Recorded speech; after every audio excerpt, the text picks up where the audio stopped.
បាទសូមជម្រាបសួរទៅកាន់ពុកម៉ែបងប្អូនទាំងអស់គ្នាហើយក៏ដូចជាសូមស្វាគមន៍មកកាន់វីដេអូថ្មីជាមួយ Channel YouTube ជាងម៉ូតូខូចទាំងអស់គ្នាបាទអញ្ចឹងវីដេអូនេះខ្ញុំនាំអារម្មណ៍អ្នកនរគ្នាមកដឹងអំពីតម្លៃនៅម៉ូតូ Honda Dream ឆ្នាំ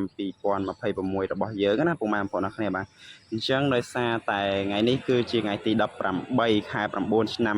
2025ហើយបាទហើយវាគៀកនឹងថ្ងៃភ្ជុំមែនតើហើយណាពុកម៉ែបងប្អូនទាំងអស់គ្នាបាទអញ្ចឹងមុននឹងចូលទៅដល់ការប្រាប់តម្លៃសូមពុកម៉ែបងប្អូនអរគ្នាចុចពាក្យ Subscribe Channel YouTube របស់ខ្ញុំបានអ្នកមួយឬក៏ចុចពាក្យថាជាវម្នាក់មួយផងបាទអូខេអញ្ចឹងពុកម៉ែបងប្អូនអរគ្នាមករដូវបុណ្យភ្ជុំនេះបានទៅវត្តប្រមាណវត្តហើយដែរហើយសូមជួយ comment នៅខាងក្រោមដើម្បីបញ្ចេញជាមតិណាបាទអាច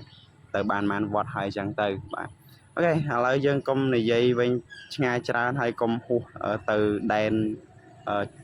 ឆ្ងាយណាបាទអញ្ចឹងយើងនិយាយអំពី Honda Dream យើងវិញបាទអញ្ចឹងយើងបកមក Honda Dream យើងវិញនេះគឺជា Honda Dream Series ឆ្នាំ2026ដែលប្រើប្រាស់នៅប្រព័ន្ធប៊ិចសាំងដដែលណាបងប្អូនអរគ្នាបាទអញ្ចឹងអត់មានប្រើបេនសាំងអីទេបាទហើយក៏អត់មានប្រើ Smart Key ដែរតែដឹងថាឆ្នាំក្រោយប្រើឬអត់ទេបាទហើយសម្រាប់ថ្ងៃនេះដែរនៅក្នុងខេត្តបាត់ដំបងគឺចុះតម្លៃច្រើនមែនតែនបាទចឹងការចេញដំបូងគឺ2900ណាពុកម៉ែបងប្អូនអរគ្នាបាទតែឥឡូវចុះហើយពុកម៉ែបងប្អូនអរគ្នាបាទចុះត្រឹមតែ2700ជាងទេណាពុកម៉ែបងប្អូនអរគ្នាបាទសម្រាប់ថ្ងៃទី18ខែ9ឆ្នាំ2025នេះបាទអញ្ចឹងចុះនៅសល់តែ2700ជាងទេគឺឃើញថាចុះច្រើនដែរបាទចុះឡើង200 300ដែរបាទអញ្ចឹងពុកម៉ែបងប្អូនអរគ្នាអាចសាកសួរបាននៅតាមសាខា Honda នៅក្នុងខេត្តបាត់ដំបងបានបាទហើយបើសិនជាតាមស្តង់អាចនឹងថ្លៃជាងនឹងណាពុកម៉ែបងប្អូនអរគ្នាបាទតាមស្តង់ដែលយកចេញពី Honda ទៅអាចនឹងតម្លៃ2900ឬក៏3000តាមហ្នឹងទៅអាស្រ័យទៅលើស្តង់ដែលគេលក់យកចំណេញច្រើនឬក៏ចំណេញតិចចឹងទៅណាពុកម៉ែបងប្អូនអរគ្នាបាទហើយបើសិនជា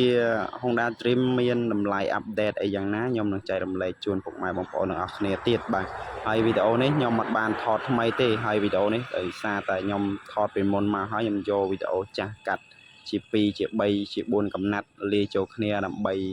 record សំឡេងសាថ្មីទេណាពុកម៉ែបងប្អូនអរគ្នាបាទអញ្ចឹងនេះវីដេអូនេះគឺខ្ញុំ review តាំងពីដើមមកបាទហ្នឹងហើយវីដេអូនេះបើសិនជានិយាយទៅលើសលុះខ្វះខាតត្រង់ចំណុចណាក៏សូមអធិស្ឋានផងដែរបាទហើយបញ្ជាក់ម្ដងទៀតតម្លៃចុះខ្លាំងមែនតែនបាទត្រឹមតែ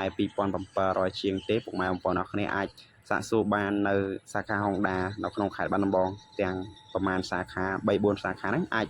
ចូលទៅសាកសួរបានបាទហើយបើសិនជាតម្លៃខុសគ្នាឬក៏ខ្ពស់ជាងខ្ញុំនិយាយអីយ៉ាងណាក៏សូមជួយ comment នៅខាងក្រោមផងថាតើខុសគ្នាប្រមាណ